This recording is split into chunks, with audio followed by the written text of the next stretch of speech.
আল্লাহর হাবিব প্রিয় নবী মুহাম্মদ রাসূলুল্লাহ সাল্লাল্লাহু আলাইহি সাল্লামের সাদকায় আমরা মুমিন ও মুসলমান। তো আমরা মুসলমান হিসেবে সর্বপ্রথম আল্লাহ রাব্বুল আলামিনের দরবারে আমরা সবাই অন্তর থেকে মহব্বতের খাতিরে সবাই একবার শুকরিয়া আদায় করি। সবাই বলেন আলহামদুলিল্লাহ। আল্লাহ রাব্বুল আলামিন আজ আমাকে আপনাকে সবাইকে বাবা সাইদুর রহমান রহমতুল্লাহ তাআলা আলাইহির এই উরস মুবারকে আসার জন্য, বসার জন্য আমাদের উলামায়ে কেরামের নুরানি চেহারা মুবারক জিয়ারতের তৌফিক দিয়েছেন। আল্লাহ রাব্বুল আলামিনের দরবারে শুকরিয়া আদায় আমরা করব না? আল্লাহ রাব্বুল আলামিন বলে, বান্দারে তোমরা যদি শুকরিয়া আদায় করো, আল্লাহ রাব্বুল আলামিন বলে যে বান্দা শুকরিয়া আদায় করে ওই বান্দার নিয়ামত আমি রাব্বুল আলামিন আরো বেশি করে দেই। বলেন সুবহানাল্লাহ। তো আল্লাহ ওলি করেনা বলেন জিকিরে খুদা উনসে জুদা जो चाहो नजदी है जिक्र नहीं कुंजी सफर की है। তো আপনার মাহফিল, আপনার নামাজ, আপনার হজ, আপনার যাকাত যত ইবাদত আছে ওই ইবাদতের ভিতরে যদি আল্লাহর হাবিব মুহাম্মদ রাসূলুল্লাহ সাল্লাল্লাহু আলাইহি ওয়াসাল্লামের ভালোবাসা না থাকে, এই ইবাদতের দ্বারা কাল হাসরের ময়দানে আপনি জান্নাতের তালা খুলতে পারবেন না। এই ইবাদতের দ্বারা আপনার জাহান্নামের তালা খুলে জাহান্নামে যাওয়া লাগবে। তো সবাই উচ্চ সুরে মধুর সুরে বলেন ইয়া রাসূলুল্লাহ। আল্লাহ রাব্বুল আলামিনের আমরা সবাই শুকরিয়া আদায় করি যে মহান রাব্বুল আলামিন আমাদেরকে নবী প্রেমিক, ওলি প্রেমিক। আমরা আমাদের যদি আমল অল্প কমে আছে, কিন্তু আল্লাহ রাব্বুল আলামিনের ফজলে আমরা ওলির গ্রুপে আছি। কথা ঠিক না বেঠিক? আমরা ওলি আল্লাহর গ্রুপে আছি। আমাদের হুজুর নগরবাসীর হাফিজ সাহেব হুজুর, আমারও হুজুর উনি বলেছেন, হাফিজ সাহেবের বিষয়ে সুন্দর কথা বলেছেন, যেদিন হাসরের ময়দান কায়েম হবে সুপারিশের আল্লাহ রাব্বুল আলামিন মানুষকে জান্নাত দিবে, কিন্তু একটা বাহরা নিয়ে দিবে আল্লাহ রাব্বুল আলামিনের এই হাফিজগণকে।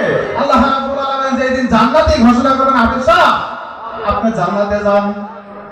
হাফিজ সাহেবকে বলবেন আল্লাহ রাব্বুল আলামিন, হাফিজ সাহেব আপনি জান্নাতে যান। তো এই হাফিজ সাহেব হাসরের ময়দানে এমন একটি ময়দান হবে, জমি হবে তামার মতো গরম, সূর্য নিচে নেমে আসবে, মানুষেরা নিজের শরীরের ঘামে মানুষেরা হাবুডুবু খাইতে থাকবে। এমন হল নাকি দিন হবে, সবারই মুখে মুখে জারি হবে ইয়া নফসি ইয়া নফসি।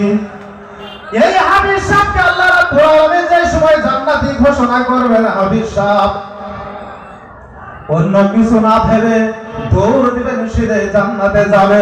হাসরের ময়দানে এত কষ্টের জায়গা, হাসরের ময়দানে এত সুবিধার জায়গা না। হাফিজ সাহেব জান্নাতে রওনা হবে। হাফিজ সাহেব জান্নাতের দরজা গিয়ে হাফিজ সাহেব বিষ ব্রেক লাগিয়ে দিবে। আল্লাহ রাব্বুল আলামিন বলবে, হাফিজি তোমাকে জান্নাতি ঘোষণা করা হলো, তুমি কেন জান্নাতে যাও না? হাফিজ সাহেব বলবে, মাবুদ গো, রাব্বুল আলামিন এই সময় আমাকে জান্নাতি ঘোষণা করা হয়েছে। ও গো রাব্বুল আলামিন, হাসরের ময়দানে এমন হল নাকের ময়দান, মাবুদ গো জান্নাতি ঘোষণা করার সঙ্গে সঙ্গে দৌড় দিয়েছিলাম জান্নাতে ঢুকবো। রাব্বুল আলামিন জান্নাতে পাও রাখবো মাওলা। এই সময় আমার মার কথা স্মরণ করেছে, আমার বাবার কথা স্মরণ করেছে গো মাওলা, আমার আত্মীয় স্বজনের কথা স্মরণ এসেছে, আমার হুজুরের কথা স্মরণ এনেছে মাবুদ গো। নিশ্চয় না জানি এনারা কোন অবস্থায় রয়েছে মাওলা। আল্লাহ রাব্বুল আলামিন বলে, হাফিজ সাহেব রে, ও হাফিজ সাহেব তুমি কি বলতে চাও বলো? হাফিজ সাহেব বলবেন, মাবুদ গো আমি জান্নাতে যাব ঠিকই আছে, কিন্তু আমার মাকে আমার সঙ্গে দিতে হবে মাওলা। আমার বাবাকে নিয়ে আমি জান্নাতে যাইতে চাই, আমার আত্মীয় স্বজনকে আমি জান্নাতে নিয়ে যাইতে চাই। আল্লাহ রাব্বুল আলামিন বলবে, হাফিজ সাহেব রে তোমাকে পারমিশন দেওয়া হলো। হাফিজ সাহেব তোমাকে যাকে যাকে তোমার পছন্দ হয়, যাকে যাকে তুমি ভালোবেসেছিলে, তোমাকে ভালোবেসেছে, সমস্তকে নিয়ে তুমি জান্নাতে চলে যাও। জিকার দিয়ে বলেন সুবহানাল্লাহ। তো আমরা হাফিজ প্রেমিক মানুষ, ওলি প্রেমিক মানুষ, আলেম প্রেমিক মানুষ, আমরা নবী প্রেমিক মানুষ, আমরা এই হুজুরের দরবারে এসেছি। অনেক আদবের কথা আছে, আমাদের কর্তব্য ছিল সবাই মাথায় মাথায় টুপি থাকার দরকার ছিল। ছিল, সবারই সুন্দর পরিবেশে আসার দরকার ছিল, কিন্তু কিছুগুলা মানুষ যেমন দেখা যায় না বলু না, তিনার লেবাসের কোন ধরনের তার মানে সুন্নতি সিস্টেম রয়েছে। আল্লাহর নবী রাহমাতুল লিল আলামিন নবী মুহাম্মদুর রাসূলুল্লাহ আমাদেরকে আপনাকে নিয়ে হাসরের ময়দানে ফকর করবেন।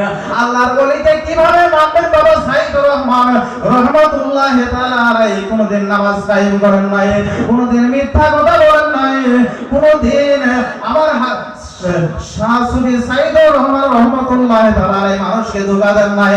আমরা খালি মুখে বলি সাইদুর রহমান রাহমাতুল্লাহ তাআলা আলাইহির সঙ্গে মহব্বত করি, খালি মুখে বললে হবে না, এর বাস্তব আমলের দ্বারাই প্রকাশ্য করতে হবে।